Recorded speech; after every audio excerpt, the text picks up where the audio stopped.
So today we are starting another unit, cement and lime industries, and in that today we will see manufacturing of Portland cement. So before that we will see brief introduction about cement as well as about its properties and its consumption or industrial pattern in our country and some types of cement.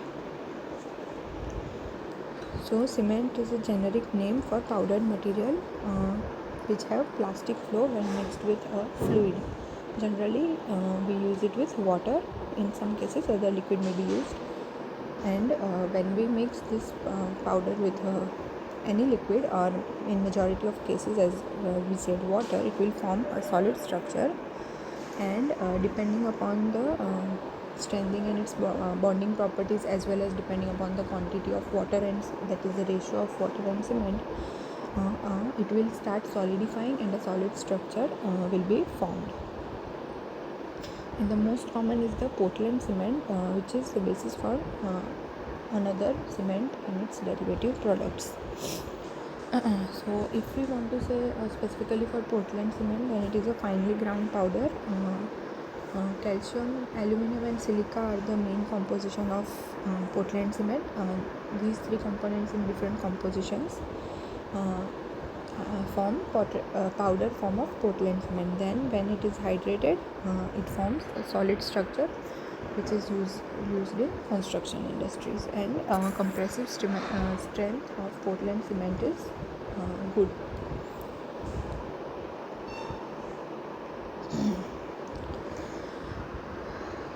Next we have properties of cement. So this is the constituent, that is the components of cement, and it is depending upon which component is in higher proportion, it is categorized as type. So if major component is silicate, then code for that is C2S, and name chemical formula is CaO into CiO2, that is calcium oxide and silicon dioxide mixture.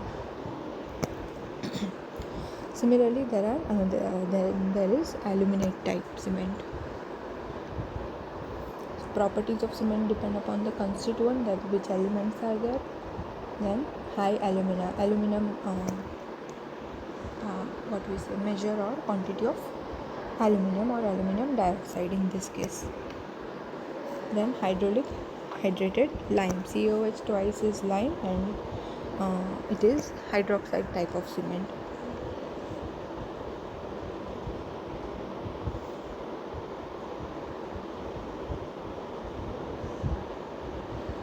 So now we will see in detail the first type, that is this Portland type. Again further, in Portland type cement there is classification depending upon the percentage of different components. So varying the percentage of constituent changes the rate of setting, that is how speedily it is solidifying, heat evolution, so whether it will be highly exothermic or not exothermic. Mainly it will be exothermic, but if normal exothermic or very high and risky exothermic. And strength characteristics, how what is their compressive strengths. The first is type 1 regular cement. In this 40 to 60% C3S carbon 40 to 60%, then carbon and sulfur content, then 10 to 30% calcium sulfur, 7 to 30% Ca3A, and it hardens to full strength in 28 days. So type 1 cement, that is regular cement, takes 28 days to completely solidify or to attain its full strength. Second is modified. So regular cement is modified here, so higher ratio of C2S to C3S, and this is done to resist the sulfate attack. Type 2 cement takes lesser time to strengthen and harden than regular cement. Then next is type 3 cement, high early strength. It attains strength of type 1 in only 3 days. So the same compressive strength, the same amount of compressive strength that type 1 cement takes 28 days to attain, this third type reaches that state in only 3 days. And then high heat rates useless on massive structures. Heat rates are high, but it is of no effect on big structures. Higher C3S and C3O percentage with finer grinding to increase hydration rate. Then fourth type is low heat cement. So designed for massive structure work. Low C3S to Ca3, which are largest contributors to heat of hydration. So this is used when highly exothermic reaction is to be avoided. So where we need to avoid such kind of reactions, low heat type of cement is used. Type 5, and the last one is sulfate resistant cement. So this is basically for structures which we have to build under water. So for example, if we say we are looking for bridge construction and cement for construction of bridge, so the some part will be immersed in water, it will be in contact.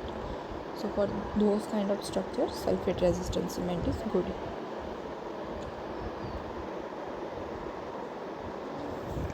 Other types, as we saw, this one high alumina and hydraulic hydrated lime. Again, these are all types of cement.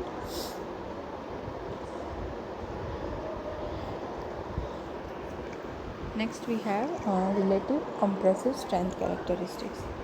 So this is a table. Here we can see this is table of 5 types of cements and what amount of compressive strength it achieves in this number of days.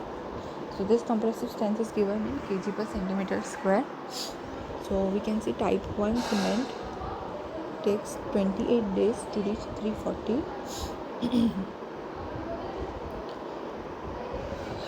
So similarly for type 2, in 1 day compressive strength is 28, then 83 and 260.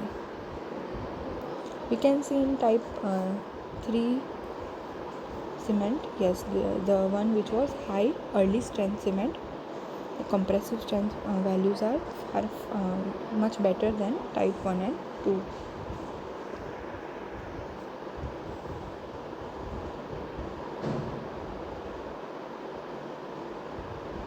Also we saw one more point that type 1 cement was the amount of compressive strength that type 1 cement achieves in 28 days. Type 3 achieves similar or more or less similar, we can say not exactly, in 3 days. So type 3 is type 1 can easily be replaced by type 3 as and when we can, as it will save a lot of time.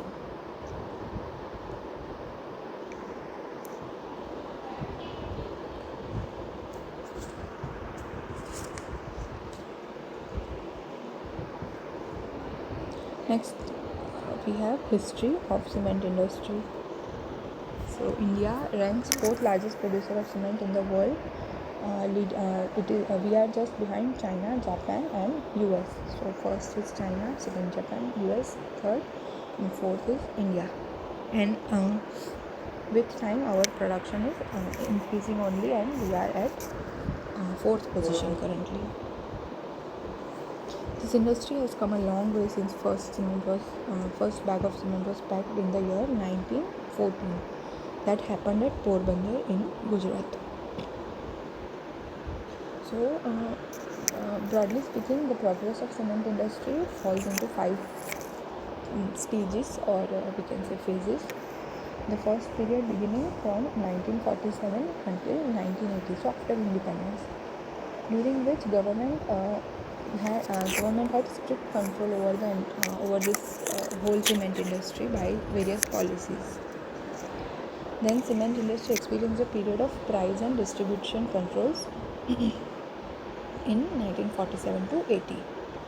Then from 80 to 89, that is 1980 to 1989, second phase came in which there was partial relaxations by government. And third period from 89 to 92, when distribution and this price controls were lifted by government. So the manufacturer or the whichever private manufacturers were there, they can decide the price for their product themselves. But still, they had to follow a central budget. Then fourth period from 1992 onward is when cement industry has been completely privatized. Not privatized in a way that price, distribution, licensing, all those permissions are with manufacturers. And the last fifth phase, which is still going on, it will be after it has come after the year 1995, when now that cement works within a reformed economic system. So cement factories in India are mainly in Madhya Pradesh, Tamil Nadu, Gujarat, Rajasthan, Bihar and Karnataka. This is because of the abundance of limestone in these states. So total limestone of the total limestone in our country, 90% is available or present in these states. So it is of course beneficial to set up a cement factory nearby the lime source. So the production that we will be seeing, that is of Portland cement. So that process we will understand better from the process flow diagram of the same. So this is the process flow diagram for Portland cement. And limestone, clay, coal, water and electricity, yes, these will be the requirements for other we can say raw materials for Portland cement. CaCO3 and CaO are the two main raw materials. So CaCO3, CaO we will obtain from CaCO3.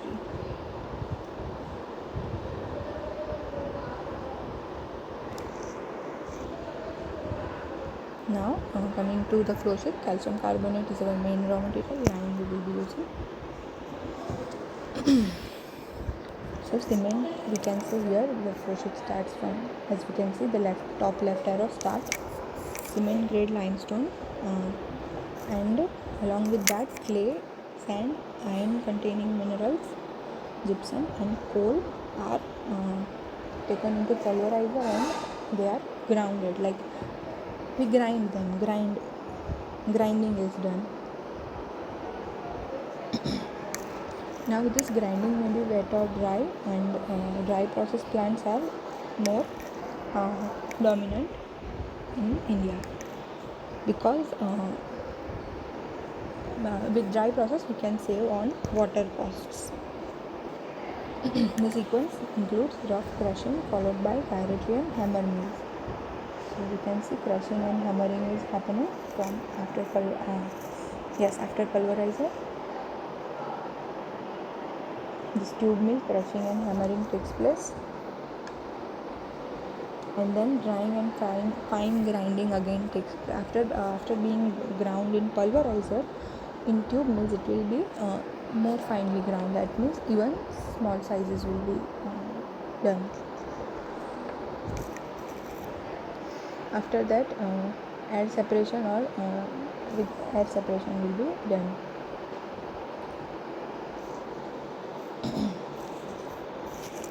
So here, whatever dry powder after fine grinding we will get from here, from tube mill, it is sent to this rotary kiln. Direct feed counter current rotary filter is there. This rotary filter is counter current and direct fired. Residence time is 1 to 3 hours in this filter, and feed mixture is decarbonated, and it is then formed into cement compounds, that is depending upon the type, as we saw, C2S, C3S, C3A, like that. After this, the formation of cement compounds, the hot clinker Clinker is now the product that we obtained is clinker. It is hot in nature because this is direct fired rotary filter. It is dropped to rotary filter, which also creates combustion air for kiln. That is over here, kiln. So the clinker mixture is dropped to the rotary cooler, and here with the help of this waste heat boiler, it also preheats combustion air, which is to be sent in kiln.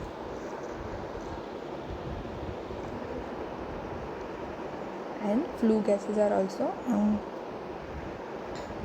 used for heating. So in cooler, this clinker product is now dried and cooled down because it is very hot, and the powder form that we obtain after all this process is of 90% purity, which means that 90% of the this powder form will pass through the required 200 size mash, which is suitable for packaging or bagging in bags like cement bags. So this clinker storage we can see, and peripheral screen here the 200 mesh size is there, and whichever passes through it is directly taken to bagging, and the remaining is sent to tails and fines, refiltered and classified into if required sizes obtained, then remainings are again here from tails we can see, and second from here again it is sent for packaging along with the previous mesh product which has already passed the 200 mesh size. And this powder is then taken for bagging, shipping, transportation as per the need of consumer.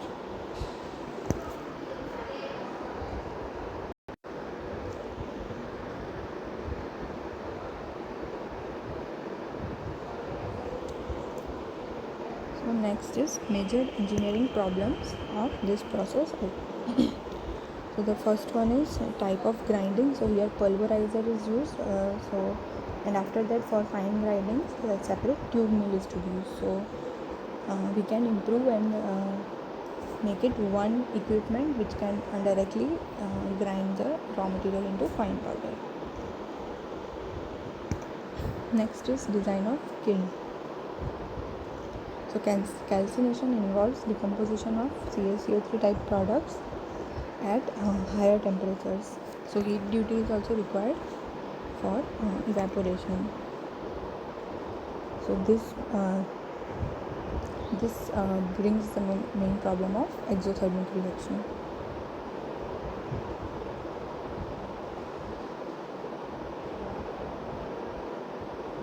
Next is heat economy. So minimizing fuel consumption should be our goal in any process, as we all know, and since we are not using renewable type of energies, it is a major problem. So minimizing fuel consumption is an economic balance between fuel cost and addition of waste heat boiler and air preheater with the equipment usually specified because of favorable incremental investments. So these are the theoretical data for heat requirements of different amount of cement to be manufactured. The fourth problem is quality control. So quality control is depend upon a lot of time depends upon how the process is carried out. So also the last step where we filter or pass it through the screen is important, that a uniform grade of product is obtained. Product performance is quite sensitive to rock composition, particle size, as we said that same size is important, and degree of calcining. So these were the major engineering problems. Before that was the manufacturing and